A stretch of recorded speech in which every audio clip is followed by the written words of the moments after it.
மாமா காப்பி. இன்னும் காப்பி தாத்திட்டு இருக்கியா? கிளம்பலையா? இல்ல மாமா, காலையில இருந்து நீங்க காப்பி குடிக்கலையாதான். வை. அவனுங்க ஈஸ்வரிய ஆதரிக்கு ஒன்று வாங்கணும்னு கடைக்கு போயிருக்காங்க. அவளுக்கு என்ன வேணும்? எல்லாத்தையும் உங்ககிட்ட சொல்லிட்டு இருக்க முடியாது. ஆமா, சொல்லிட்டு தானே எல்லா வேலையும் பாக்குறீங்க. இப்போ என்ன வேலை நடக்குது? ஆதிர சாயந்தரம் கட்ட போற புடவைக்கு இன்ஸ்கர்ட் இல்ல, அது வாங்க போயிருக்காங்க. இந்த இன்ஃபர்மேஷன் போதுமா இல்ல என்ன கலரு என்ன சைஸ் எல்லாத்தையுமே சொல்லணுமா? ரொம்ப ஓவரா போயிட்டு இருக்குடி. நாளைக்கு ஃபங்க்ஷன் முடிச்சு வீட்டுக்கு தானே வர, அப்போ இருக்குடி உனக்கு. பாத்துக்கலாம். அது இல்ல நான் தெரியாம கேக்குறேன். நாங்க என்ன கேட்டாலும் இந்தான்னு டான்னு வாங்கி கொடுத்து அழுத்து போயிட்டீங்களா? எங்களுக்கு வேண்டியதை நாங்க ஏதோ செஞ்சுக்கிறோம். அதுல என்ன பிரச்சனை உங்களுக்கு? பின்ன இதெல்லாம் யாரும் கோப்பம் வாங்கி கொடுத்தானா? நீங்க வாங்கி கொடுத்தீங்களா? இருப்பா கதிரே, புறப்படுற நேரத்தில் அவட்ட ஏன் சண்டை பிடிச்சிட்டு இருக்க? விடு விடு. நீங்க என்னம்மா எத்தனை தடவை சொன்னாலும் கடைசி வரைக்கும் எல்லாத்தையும் இழுத்தான் செய்வீங்களா? நேத்தே இது வேணும் இது வேணாம், எது வாங்கணும் எது வாங்க வேணாம்னு பார்த்து செய்ய மாட்டேல?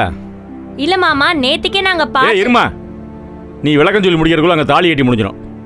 விடு விடு. சரி, நாங்களாம் முன்னாடி போறோம். நீங்க ஆதிரியை கூப்பிட்டு பொம்பளை எல்லாம் பாண்டிய வண்டியில வாங்க. மாமா, பாண்டியனை கார் ஓட்ட வேணாம் மாமா. அவருக்கு என்ன? இல்ல, அவர் கார் ஓட்ட எனக்கு ஒத்துக்கிறாது இல்ல. சக்தியே ஓட்டட்டும். நானு, அத்தை, ஆதிர, ரேணுகாக்கா, ஜனனி எல்லாரும் அதுல வந்துடுறோம். அது ஜனனியா? அவெல்லாம் இந்த பக்கம் எட்டி கூட பார்க்க கூடாது. அதை சொல்றதுக்கு நீ யாரு? நான் யாரா? என்னடா வர வர ரொம்ப சவுண்ட் ஓவரா இருக்கு. ஆமா, நீ அவளும் அங்க வந்து என்ன பண்ண போறிய? நீ என்ன பண்ண போற?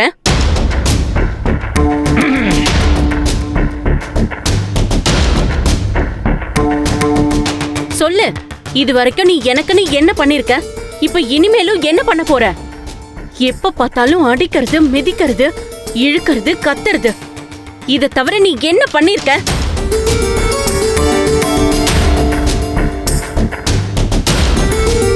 இப்ப கூட நீ இந்த கல்யாணம் நடக்கணும்னு நினைக்கிறது எனக்காகவா? இந்த கரிகாலனும் ஜான்சி ராணியும் இந்த வீட்டுக்குள்ள வரணும், அதான் உன் எண்ணம். அதை விட முக்கியமா அந்த அருண் இங்க வரவே கூடாது. அதுக்காக தான் நான் இவ்வளவும் பண்ற. ஆமாடி, அந்த அரசும் புலி போட்டு இங்க வரக்கூடாது. என்னப்போ அதான் இவன் அவனை ஒளிச்சு வச்சிருக்கால. தேடி பிடிச்ச அவன் கையை கால உடைச்சு போடல. போடுறேன்டி. எதுக்குண்ணே இவன் தேவையில்லாதெல்லாம் பேசிட்டே இருக்கான்? யார் யாரெல்லாம் வரணும் வரவேணான்றதெல்லாம் அவங்க பார்த்துக்கிட்டோம். இவன் எதுக்கு பேசுறான்? அவனை பேசாம இருக்க சொல்லுங்க. யோ, வேலையை மட்டும் பாருங்க. ஏய் கதிரே, சும்மா இருங்கண்ணே. அவெல்லாம் வரக்கூடாதுண்ணே. நானும் பார்த்துக்கிட்டே இருக்கேன். இது எங்க போனாலும் அதுக்கு ரெண்டையும் கூட்டு போனா தான் வருவேங்கிறா. அன்னைக்கு கோயிலுக்கு போனோம்ல, அவ வந்தாதான் வருவேன்னு சொல்றா. ஆனா அங்க போய் பார்த்தா அந்த புலி மூட்டை அங்க இருக்கா. இன்னைக்கு வந்தாதான் வருவேங்கிறா. எனக்கு என்னமோ சந்தேகமா இருக்குண்ணே. எதுவா இருந்தாலும் அவ வரக்கூடாது, அவ்வளவுதான். அண்ணே, அவங்க மட்டும் தானே எனக்கு நல்லது நினைக்கிறாங்க. கிழிக்கிறாங்க. இதுக்கு மேல நான் என்னென்ன பண்ணணும்? நீங்க சொல்றது தானே நான் கேக்குறேன். அவங்க என் கூட வரட்டும். நான் தான் கரிகாலனை கல்யாணம் பண்ணிக்க சம்மதிச்சிட்டேன்ல. இதை விட நான் என்ன பண்ணணும்? ப்ளீஸ், நான் ஆசைப்படுற எதுவுமே இந்த கல்யாணத்துல நடக்க கூடாதானே? அண்ணே, அவங்க கூட தான் நான் வருவேன். அவங்க வந்தாதான் நான் வருவேன்.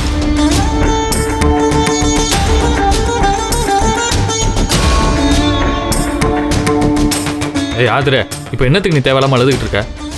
எங்களை எவனும் வரக்கூடாதுன்னு சொல்ல முடியாது. நாங்க வருவோம், அவ்வளவுதான். எவனும் சொல்ல முடியாதா? இன்னைக்கு 7:30 எழுக்கணுமா? விடுங்கப்பா, அவ வரட்டும்பா, ஒன்றும் பிரச்சனை கிடையாது. என்ன வரட்டுமா? வரட்டும்னா வரட்டும், அவ்வளோதான்.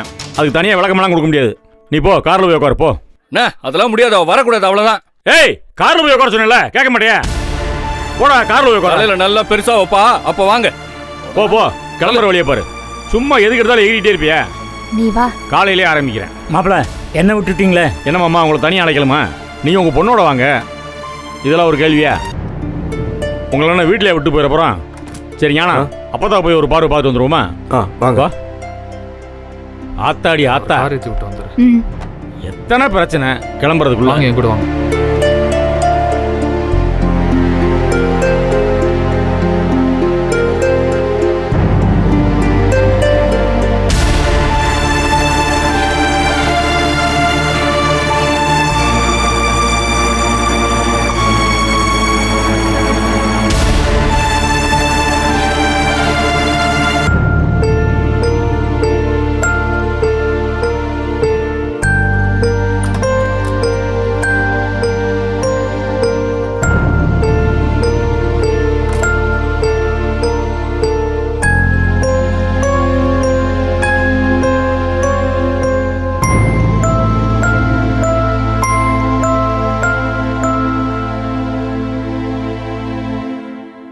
40% சொல்லி சொல்லி என்னை படுக்க வச்சிருவான்னு நினச்சேன். கடைசியில் அவ படுத்துக்கிட்டா. அப்போதான் உன் மனசுக்குள்ளே என்ன வச்சுருக்கியோ, எதை நினச்சிக்கிட்டு நீ படுத்திருக்கியோ எனக்கு தெரியாது. உன் பேத்திக்கு நாளைக்கு நல்லபடியாக கல்யாணம் நடந்து முடிய போகுது. அப்போதான் நீ எழுதி கொடுத்த 40%க்கு மரியாதை கொடுத்து இந்த கல்யாணத்தை ஊரே மெச்சுறது மாதிரி சிறப்பாக நடத்த போகிறேன். ஆனால் ஒரு சின்ன விஷயம், மாப்பிள்ளை மட்டும் மாறி போச்சு. மற்றபடி நீ ஆசைப்பட்டது மாதிரி தான் அந்த கல்யாணத்தை நடத்த எல்லா ஏற்பாட்டையும் பண்ணியிருக்கேன். அப்போத்தா சரியா? அப்போத்தா நிறையா கல்யாண வேலை கிடக்கு, நான் போகணும். திருப்பி உன்னை வந்து பார்க்கும்போது என் தங்கச்சிக்கு நான் முடிவு பண்ண மாப்பிள்ளையோடு தான் கல்யாணத்தை முடிச்சேங்கிற திருப்தியோடு தான் உன்னை வந்து பார்ப்பேன். சரிதானே? சரிங்கண்ணா. அப்போதாக்கு நீ எதுவும் சொல்லணுமா? நான் என்னென்ன சொல்ல போகிறேன், அப்போ தான் நல்லபடியாக எழுந்து வந்தால் போதும், அவ்வளோதான். நான் மட்டும் அப்படியே படுத்தே கிடக்கணும்னு நான் சொன்னேன். என் ஆசையும் அதானப்பா, என் முகராசி. நான் நல்லதே நினைக்க மாட்டேன்னு எல்லாரும் நினைக்கிறீங்க, அதான் என் பிரச்சனை. என்னத்தை சொல்ல? சரி அப்பத்தா, போயிட்டு வரோம், கல்யாணத்தை முடிச்சுட்டு வரோம். போலாம். அப்பத்தாவுக்காக வீட்டையே ஆஸ்பத்திரியாக மாற்றிருக்கேன், அது யாருக்கும் தெரிய மாட்டேங்குது.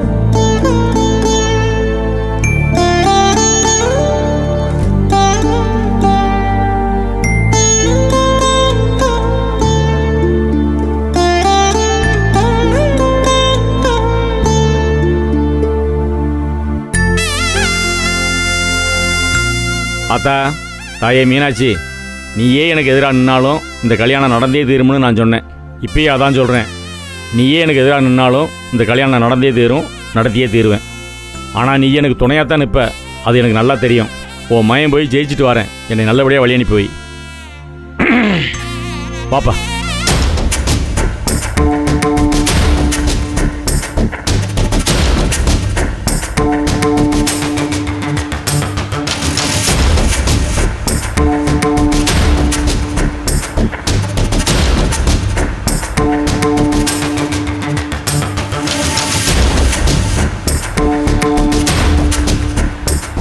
எப்பா தம்பிகளா, என்ன பிரச்சனை வந்தாலும் இந்த கல்யாணத்தை நல்லபடியாக நடத்தி முடிக்கணும்ப்பா. அதில் நான் ரொம்ப தெளிவாக இருக்கேன், புரியுதா? அண்ணே, என்னென்ன பிரச்சனை வந்துட போகுது? திரும்ப திரும்ப நீங்கள் என்ன அதையே சொல்லிட்டு இருக்கியே? நீங்கள் யாரை பார்த்து பயப்படுறீங்கன்னு எனக்கு விளங்கலண்ணே. எப்பா, நான் யாரை பார்த்தும் பயப்படலப்பா. நான் என்னைக்கு பயந்துருக்கேன் என்னன்னு தெரியல, என் மனசுக்குள்ள அது ஓடிக்கிட்டே இருக்கு. அதனால தான் உங்கள்கிட்ட சொல்கிறேன், புரியுதா? எப்பா, இந்த கல்யாண பிரச்சனை எங்கேருந்துப்பா ஆரம்பித்தோம்? எஸ்கேஆர் குடும்பத்துலேருந்து ஆரம்பித்தோம், அப்படி தானே? அவங்க நம்ம பரம எதிரி இருந்தாலும் எதுக்காக அங்கேருந்து ஆரம்பித்தோம்? அப்பத்தாட்டா இருக்கிற நம்மளோட 40% திருப்பி எழுதி வாங்கணுங்கிறதுக்காக. அதுக்காக தானே அப்படி எஸ்கேஆர் பக்கம் போகிறது மாதிரி போனோம். சொத்துக்காண்டி மட்டும் இல்லைங்கண்ணா, அவங்கள அவமானப்படுத்தணும், அதான் என் குறிக்கோள், அதான் எனக்கு முக்கியம். கல்யாணத்தை நிப்பாட்டிட்டோம், அவமானப்படுத்திட்டோம். இப்போ கரியாளன் கூட கல்யாணம் நடக்க போகுது, ஆதிரியோட கல்யாணம். இதான் உண்மையிலே நடக்க போகிற கல்யாணம், புரியுதா? இங்கே பாருங்கண்ணா, இந்த கல்யாணத்துக்கு நம்ம வீட்டுக்கு உள்ளேயும் சரி வீட்டுக்கு வெளியும் சரி ஏகப்பட்ட பிரச்சனை இருக்குப்பா. அம்மா, ஆதிரை, இந்த வீட்டு பொம்பளைய, எஸ்கேஆர் குடும்பம் எல்லாம் ஒன்றா கூடி நிற்கிறாங்க. ஏதாவது பிரச்சனை கிளப்பணும்னே தயாராக இருக்காங்கப்பா. ஏண்ணே, அம்மாலாம் என்னென்ன பண்ண போகிற? எப்பா அம்மா பண்ணாதுப்பா, மற்ற பிரச்சனைலாம் இருக்குல்ல. அந்த எஸ்கேஆர் சும்மா இருந்தாலும் அரசு சும்மா இருப்பானா? அரைக்க அப்படியே போட்டு எகிருவேன் எல்லாவேன். அன்னைக்கு கடை வாசலை வச்சு அந்த சாருபாலா என்ன பேச்சு பேசலான்னு தெரியுமா? இதுலேருந்து என்ன தெரியுது? அவங்க மனசுக்குள்ள அவ்வளோ வன்மம் இருக்கு. அதெல்லாம் எதிர்பார்த்து நிற்கணுமா இல்லையா நம்ம? இங்கே பாருங்கப்பா, நம்ம ஆதிரை கல்யாண விஷயத்தில் ஊர் உலகம் நம்மளை பற்றி என்ன பேசணும்னு எதிர்பார்த்தோம்? ஒரு காலத்தில் எஸ்கேஆர் காலடியிலே கிடந்த குணசேகரன் அந்த எஸ்கேஆரே வந்து உன் தங்கச்சியை கட்டி கொடுங்கன்னு கேட்டப்போ கூட மாட்டேன்னு சொல்லிட்டு எவனோ ஒரு கரிகாலனுக்கு கட்டி கொடுக்க போகிறேன், என்ன மனுஷனியான்னு பேசுவாங்கன்னு எதிர்பார்த்தோம்ல. இன்னைக்கு பேசிட்டாங்கல்ல, பேச ஆரம்பிச்சிட்டாங்கல்ல. இதெல்லாம் கேட்டுக்கிட்டு அந்த அரசு சும்மா இருப்பான்னு நினைக்கிறியா? அன்னைக்கு நிச்சயத்தில் வந்து பிரச்சனை பண்ணான்ல, அதே மாதிரி அவன் தம்பி அருணை கையில் வச்சுக்கிட்டு இந்த கல்யாணத்துலேயும் வந்து பிரச்சனை பண்ண மாட்டான்னு என்ன நிச்சயம்? கண்டிப்பாக பண்ணுவேன், எனக்கு அரசை பற்றி தெரியும். ஆமாண்ணா, எனக்கும் அதே தான் தோணுது. என்ன இந்த அரக்காப்படி நிச்சயமாக அடங்கி போக மாட்டானே? அந்த அரைக்காப்படியான பற்றி சாதாரணமாக நினச்சிடாதேப்பா, பயங்கரமான ஆளவன்.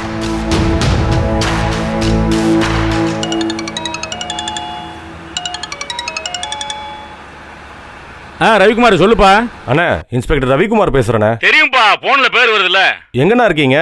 எங்க இருக்கீங்களா? ஏப்பா என்ன கேட்குற? நாளைக்கு கல்யாணத்தை வச்சுட்டு எங்க இருப்பான்? மண்டபத்துக்கு தான்ப்பா போயிட்டு இருக்கான். என்ன விஷயம்? அண்ணா, கொஞ்சம் எஸ்கேஆர் டைல்ஸ் கம்பெனி வரைக்கும் வந்து போயிடுறீங்களா? SKR tiles கம்பெனிக்கா? அவன் கம்பெனிக்கு நான் எதுக்கு வரணும்? கொஞ்சம் வாங்கண்ணே பேசணும். ஏப்பா நீ என்கிட்ட ஏதாவது பேசணும்னா என் இடத்துக்கு நீ வா, இல்லை என்னை விசாரிக்கணும்னு சொன்னால் உன் இடத்துக்கு நான் வரேன். ரெண்டுக்கு நடுவில் அவன் கம்பெனிக்கு நான் எதுக்கு வரணும்? அண்ணா அஃபிஷியலாக இல்லை, நான் மட்டும் இல்லை, இங்கே 2-3 பெரியவங்க இருக்காங்க. நீங்கள் வந்தீங்கன்னா பேசி முடிச்சிடலாம். நீங்களும் தலைவலி இல்லாமல் மண்டபத்துக்கு போய் கல்யாண வேலையை பார்க்கலாம்ல. ஏப்பா என்னது என்னென்னமோ சொல்லிட்டு இருக்க நீ வாட்டில்? பெரிய ஆளுங்க யார் வந்திருக்கேன்? என்ன விஷயத்தை சொல்லப்பா. மண்டபத்துக்கு போகிறதுக்குள்ள இந்த பிரச்சனையெல்லாம் கிளியர் பண்ணிட்டு போயிடலாம்ல. அங்கே வச்சு பிரச்சனை ஆகி போச்சுன்னா எல்லாருக்கும் முன்னாடியும் அசிங்கமாயிருமா இல்லையா? வீரமுத்து அண்ணன்ட்ட பேசுங்க. கொடு இந்தாங்க. அண்ணே வணக்கண்ணே. வணக்கம் வீரமுத்து, நல்லா இருக்கியா? நல்லா இருக்கண்ணே. என்னப்பா என்ன விஷயம்? என்ன சொல்றாரு இன்ஸ்பெக்டர்? நீங்கள் வாங்கண்ணே, நேரில் பேசிக்குவோம். பெரிய விஷயம்லாம் ஒன்றும் இல்லை, ஒரு 10 நிமிஷத்தில் போயிடலாம். ஏப்பா என்னப்பா எல்லாரும் முழுங்கி பேசுறீங்க? என்ன பிரச்சனைன்னு சொல்ல மாட்டீங்களா? சரி வை வாரேன், ஒரு 5 நிமிஷத்தில் அங்கே இருப்பேன். சரிங்கண்ணே, இந்த வராறான். சரி. யாருண்ணே? என்னவா? அந்த இன்ஸ்பெக்டர் ரவிக்குமார் பேசுகிறேன். ஏதோ எஸ்கேஆர் டைல்ஸ் கம்பெனி வரைக்கும் வந்துட்டு போங்கன்றேன். எஸ்கேஆர் கம்பெனிக்கா? நம்ம இதுக்கு நாங்கள் போகணும். ஏப்பா என்னன்னு தெரியலப்பா, கேட்டோம்னா சொல்ல மாட்டேங்கிறாங்க. மண்டபத்துக்கு போகிற வெளில ஒரு இடத்து வந்து பார்த்துட்டு போங்கன்றாங்க. என்ன பிரச்சனைன்னு தெரியலையே, போயிட்டு போயிடலாம். என்ன அதெல்லாம் எதுவும் தேவையில்ல, நம்ம நேராக மண்டபத்துக்கே போகலாம். நீங்கள் மண்டபத்துக்கு விடுங்கண்ணே. அண்ணே வீரமுத்துலாம் கூப்பிட்றானா, விஷயம் ஏதோ பெருசாக தானே இருக்கு. போய் ஒரு 8 பார்த்துட்டு போயிடலாம். ஏண்ணே மடியில் கிணறு இருந்தால் தானே நம்ம வழியில் பயப்படணும். இதை போட்டு இழுத்துக்கிட்டு இல்லாமல் முடிச்சு விட்டு போயிட்டே இருப்போம். அதான் நான் போயிட்டு போயிடலாம். என்ன அப்படியே குதிரை கொம்பையாக வச்சுருக்க போகிறாங்க? என்ன பிரச்சனை அதையும் பார்த்துட்டு போயிடுவோமே. சரியா? ஏண்ணே போயிடலாம் கதிரே, போயிட்டு போயிடலாம். சொக்கரு வண்டி அந்த எஸ்கேஆர் டைல்ஸ் கம்பெனிக்கு விடு. தெரியும்ல? தெரியுண்ணே. போ. எதையாவது குழப்புவாங்கப்பா, எனக்கு தெரியும். எதையாவது குட்டையை குழப்புவாங்க. சுற்றி இருக்காங்கல்ல ரவுண்டா, நம்மளை நிம்மதியாக விடுவாங்களா? பார்த்துருவோம் அவங்களாம் நம்மளான்னு. கரெக்டாக மண்டபத்துக்கு கிளம்பும்போது கூப்பிட்றாங்கன்னா விஷயம் இல்லாமையா கூப்பிடுவாங்க? பாரு ஏதாவது பஞ்சாயத்தை வச்சுருப்பாங்க. எதாக இருந்தாலும் ஜெயிச்சு காட்டுவோண்டா அண்ணன். தூசி மாதிரி அப்படி ஊதி விட்டுருவேன். என்ன பிரச்சனை வந்தாலும் இந்த கல்யாண விஷயத்தில் அவ்வளோ தீவிரமாக இருக்கேன். சரியா? பேசாமல் வாங்க, அங்கே ஆட போகிற ஆட்டத்தை மட்டும் நீங்கள் பாருங்கள். போப்பா, கொஞ்சம் வேகமாக போப்பா.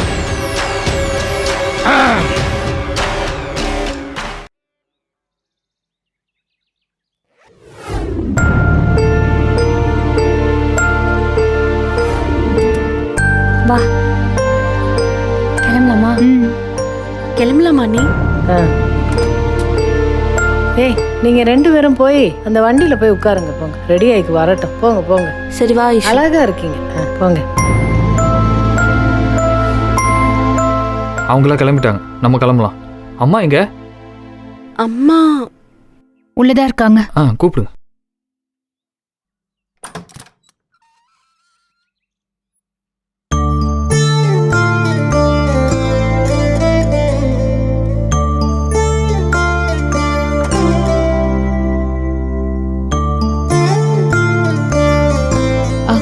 அத்தை, வெளியே எல்லாரும் கிளம்பிட்டாங்க. நீங்களும் வந்தீங்கன்னா கிளம்பிடலாம்.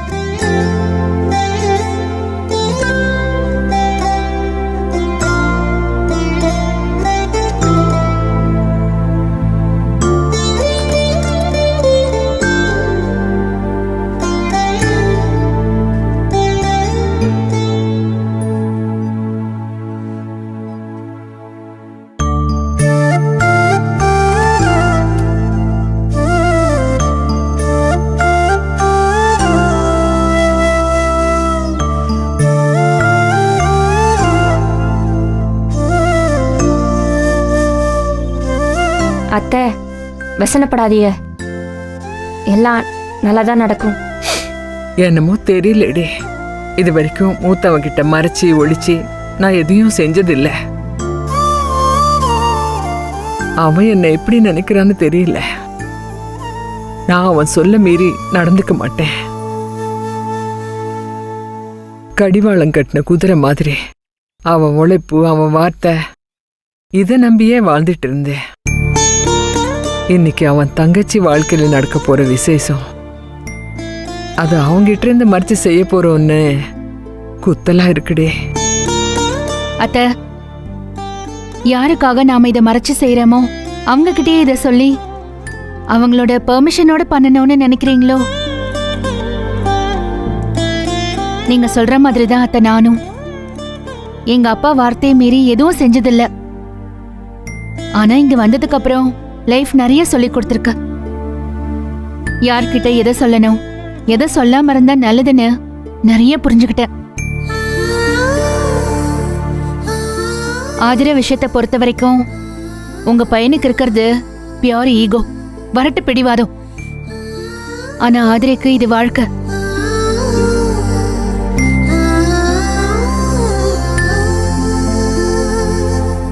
எனக்கு விளங்குதுடி. அவ வாழ்க்கை நல்லபடியா நடக்கணும் தான் நான் இதெல்லாம் செய்யறேன். ஆனா இம்புட்டு வருஷம் இதா இவளுகளை மாதிரி அங்கிட்டு இங்கிட்டு முழிக்கிறதும் மறைச்சு பேசுறதும் இதெல்லாம் செஞ்சதில்லை. அதான் ஒரு மாதிரியா இருக்கு.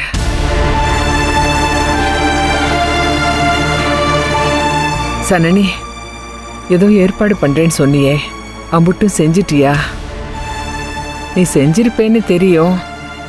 ஆனா முன்கூட்டியே தெரிஞ்சா அதுக்கு ஏத்த மாதிரி நடந்துக்குவேன்.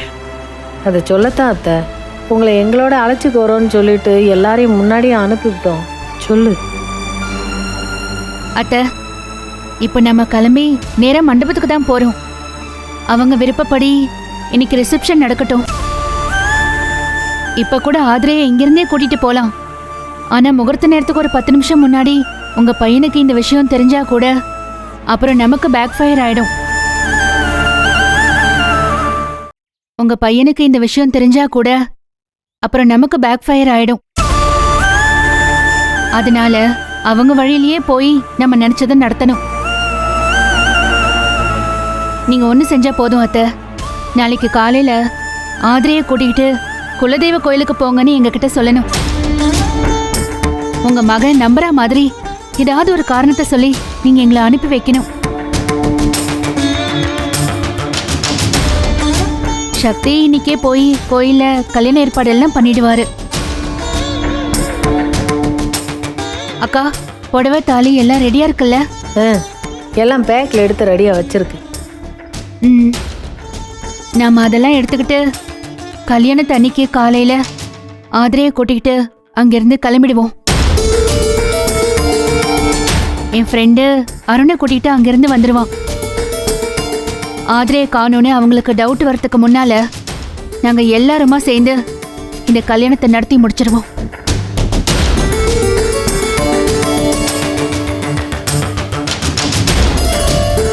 கல்யாணத்துக்கு அப்புறம் நடக்க போற விளைவுகளை பத்தி என்னால எதையும் யோசிக்க முடியல. யாரை என்ன பண்றாரோ தெரியாது. ஆனா என்ன நிச்சயமா கார்னர் பண்ணுவாரு. அதையும் ஃபேஸ் பண்றதுக்கு நான் ரெடியா தான் இருக்கேன். என்னை பொறுத்த வரைக்கும் அப்பத்தா சொன்ன வார்த்தைக்காக தான் நான் இங்க இருக்கேன். இல்லைன்னா எங்கேயோ போய் ஏதாவது ஒரு வேலையை பார்த்துருப்பேன். இன்னைக்கு அவங்க படுத்த படுக்கையா கிடக்குறாங்க. அவங்க பின்னால இன்னும் நிறைய பிரச்சனை இருக்கு. அதை சால்வ் பண்ற வரைக்கும் வேற எது வந்தாலும் எனக்கு பெருசா தெரியாது.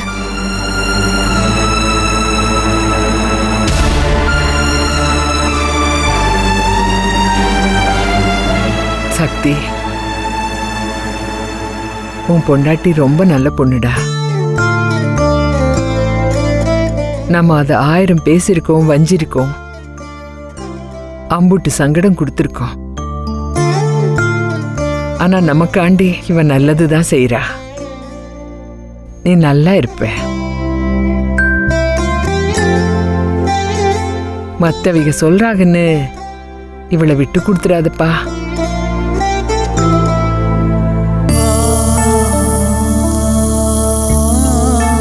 சனனி, நல்லா இருடி. நீ நல்லா இருப்ப.